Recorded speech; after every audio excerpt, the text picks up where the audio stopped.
Today we are going to start the first chapter of ninth class chemistry, nature of science in chemistry. देखेंगे हम कि what is chemistry? Chemistry होती क्या है? Chemistry एक science है जो कि इस यूनिवर्स में प्रेजेंट तमाम मटेरियल्स और उनमें होने वाली चेंजेस को इन्वेस्टिगेट करती है. Chemistry deals with the composition, structures, properties, behavior, and changes of the matter and energy. यानी कि इस यूनिवर्स में प्रेजेंट तमाम मटेरियल की कंपोजिशन क्या है, उनका स्ट्रक्चर क्या है, उनकी प्रॉपर्टीज क्या हैं और उनमें क्या चेंजेस होती हैं और उनकी एनर्जीज के मुतालिक हमें बताती है कि केमिस्ट्री को पढ़ना इतना इम्पोर्टेंट क्यों है. अगर हम केमिस्ट्री के मुतालिक फंडामेंटल कॉन्सेप्ट को अंडरस्टैंड कर लेते हैं तो इससे हमें हेल्प मिलती है कि हम देखें कि नेचर में होने वाली डिफरेंट फिनोमेनन्स को एक्सप्लेन कैसे किया जा सकता है. लाइक पानी कैसे उबलता है, बर्फ कैसे जमती है, इस तरह के बहुत सारी चेंजेस जो हमारी सराउंडिंग में हो रही है हम उनको एक्सप्लेन कर सकते हैं. तो हम ना सिर्फ नेचर फिनोमेना को एक्सप्लेन कर सकते हैं बल्कि केमिस्ट्री के इन कॉन्सेप्ट के बेसिस पे हम बहुत से न्यू सब्सटेंस लाइक ड्रग्स और डिफरेंट टेक्नोलॉजीज डेवलप कर सकते हैं जो कि हमें डेली लाइफ में बहुत हेल्पफुल हो सकती है. जानना ज़रूरी है कि केमिस्ट्री की कौन कौन सी इम्पोर्टेंट ब्रांचेस हैं और ये ब्रांचेस हमें किन किन क्वेश्चंस के आंसर देती हैं. The important branch of chemistry is the organic chemistry. Organic chemistry में उन सब्सटेंस को स्टडी किया जाता है जिनका मेन कंपोनेंट कार्बन होता है. इसमें कार्बोनेट, बाइकार्बोनेट एंड कार्बाइड्स शामिल नहीं हैं. तो इन कंपाउंड में भी कार्बन प्रेजेंट होता है. ये ऑर्गेनिक केमिस्ट्री की डोमेन में नहीं आते. रीजन इसकी हम आगे आने वाले चैप्टर्स में पढ़ेंगे कि ऑर्गेनिक कंपाउंड्स की बैकबोन यानी कि ऑर्गेनिक कंपाउंड्स के लिए सबसे एसेंशियल एलिमेंट कार्बन ही क्यों. फिर हम ऑर्गेनिक केमिस्ट्री में डिफरेंट फंक्शनल ग्रुप के बारे में डिस्कस करते हैं जो कि 1 और 2 एलिमेंट्स पे बेस करते हैं और उनका डिफरेंट स्ट्रक्चर होता है. और हम ये जानते हैं कि इन फंक्शनल ग्रुप्स की क्या इंपॉर्टेंट प्रॉपर्टीज होती हैं और अगर हम इन फंक्शनल ग्रुप को किसी भी केमिकल कंपाउंड में ऐड करते हैं तो उससे उनकी केमिकल प्रॉपर्टीज में क्या इफेक्ट होता है. Next important field is inorganic chemistry. Inorganic chemistry deal करती है कार्बन के अलावा तमाम एलिमेंट को एंड ऑर्गेनिक कंपाउंड्स के अलावा तमाम कंपाउंड्स को डिस्कस करती है कि उनका स्ट्रक्चर क्या है, उनकी प्रॉपर्टीज क्या है.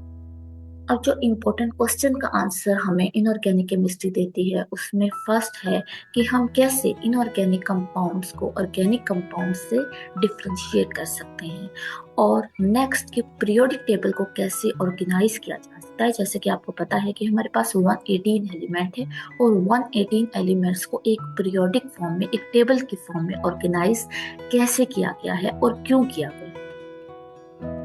तो इन क्वेश्चन का आंसर हमें इनऑर्गेनिक केमिस्ट्री देती है.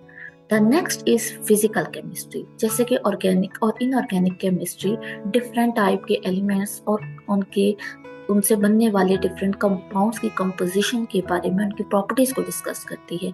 लेकिन फिजिकल केमिस्ट्री जिसमें मैटर के स्ट्रक्चर को, उसमें होने वाली चेंजेस को एक्सप्लेन किया गया है. लेकिन फिजिकल केमिस्ट्री डिफरेंट लॉज और थ्योरीज को अंडरस्टैंड करने का नाम है जिसमें मैटर के स्ट्रक्चर को, उसमें होने वाली चेंजेस को एक्सप्लेन किया गया है. और सबसे इम्पोर्टेंट क्वेश्चन जिसका आंसर फिजिकल केमिस्ट्री देती है कि एटम का स्ट्रक्चर क्या है और उसके स्ट्रक्चर से उसके केमिकल बिहेवियर पे क्या फर्क पड़ता है और डिफरेंट टाइप के केमिकल बॉन्ड्स क्या होते हैं लाइक आयनिक, कोवेलेंट और मेटालिक बॉन्ड, ये कैसे बनते हैं और इनका मकसद क्या होता है और ये कैसे फंक्शन करते हैं डिफरेंट केमिकल कंपाउंड्स में. The next is analytical chemistry. Analytical chemistry deal करती है डिफरेंट मेथड्स एंड इंस्ट्रूमेंट्स को जो कि हमें ये बताते हैं कि किसी भी मैटर के अंदर डिफरेंट एलिमेंट्स की कंपोजिशन क्या है, उनकी प्रॉपर्टीज क्या हैं और उनकी अमाउंट क्या है. तो इन सब चीज़ों को जानने के लिए जो मेथड और इंस्ट्रूमेंट यूज़ किए जाते हैं उनके बारे में हमें एनालिटिकल केमिस्ट्री बताती है. एनालिटिकल केमिस्ट्री के पास हमारे इस क्वेश्चन का आंसर होता है कि हम कैसे किसी भी केमिकल सब्सटेंस को आइडेंटिफाई कर सकते हैं कि इसके अंदर कौन कौन से एलिमेंट प्रेजेंट है, कितनी अमाउंट में प्रेजेंट है। Important branch is biochemistry. Biochemistry deal with the physical and chemical changes that occur in living organism.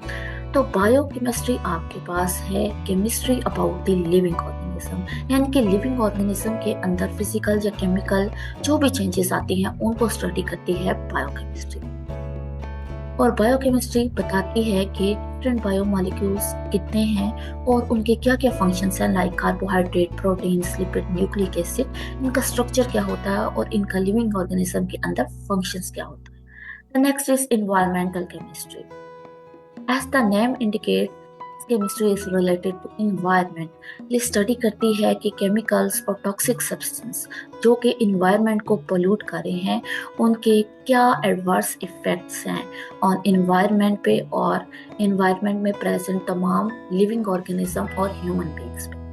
Study करती है कि कैसे human activities air pollution, water pollution and different type of pollution को create करती हैं और इस पोल्यूशन के इन्वायरमेंट पे क्या इफ़ेक्ट्स हो सकते हैं. कहती है कि ग्रीन हाउस गैसेस जो कि डे बाय डे हमारी इन्वायरमेंट में बढ़ती जा रही हैं उनका क्या इफ़ेक्ट है, उनकी वजह से हमारी क्लाइमेट कैसे चेंज हो रहा है. The next is industrial chemistry. Chemistry deal with large scale production of chemical substance.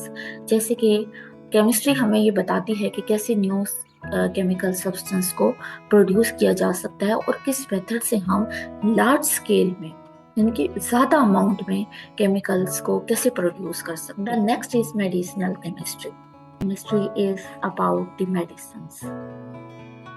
It deal with the study of the interaction between the drug and biological target, as well as the development of the new medicinal agent. That's mean कि ये chemistry आपको बताती है कि हम कैसे new medicine को develop कर सकते हैं और इस चीज़ को भी स्टडी करती है कि बॉडी के अंदर जहाँ पे वो ड्रग जाती है, जहाँ पे जिस बॉडी के जिस हिस्से को वो टारगेट करती है वो टारगेट कैसे करती है, उस ड्रग का और उस बॉडी के पार्ट का या उस टारगेट का इंटरेक्शन कैसे होता है और कैसे इस टारगेट को और कैसे इस इंटरेक्शन को इफेक्टिव बनाया जा सकता है.